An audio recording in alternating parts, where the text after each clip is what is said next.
দেখো এখানে বলা আছে যে UV15 is related to SF11 in a certain way in the same way, যা বলা আছে দেখেছো। এর মানে হচ্ছে যে ওই লজিক লাগিয়ে কোন আনসারটা হবে। তো এই ধরনের প্রবলেম করতে গেলে আমরা প্রথমেই কি করব না, প্রথমে আমরা নাম্বারকে দেখবো না, ঠিক আছে। আমরা প্রথমে কি করব না, নাম্বার দেখবো না, বরং এইগুলো মানে যেই ওয়ার্ডগুলো দেওয়া আছে সেগুলো দেখবো। দেখো এখানে ইউ মানে কত, ইউ মানে আমরা জানি 21, এস মানে হচ্ছে 19, তাহলে 21 থেকে 19 মানে হচ্ছে -2, আর বি মানে 2, তারপরে ওখান থেকে এ মানে 7, তার মানে কত হচ্ছে +4 হয়ে গেছে।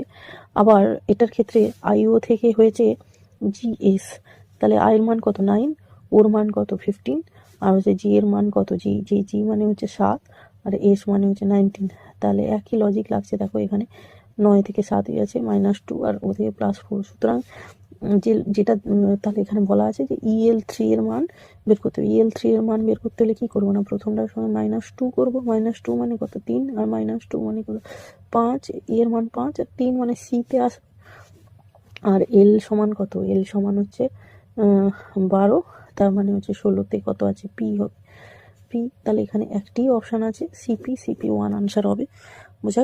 তোমরা আরও একটা এইটা বুঝতে পারলে তাহলে আর একটি কোশ্চেনের আনসার দিয়ে দাও।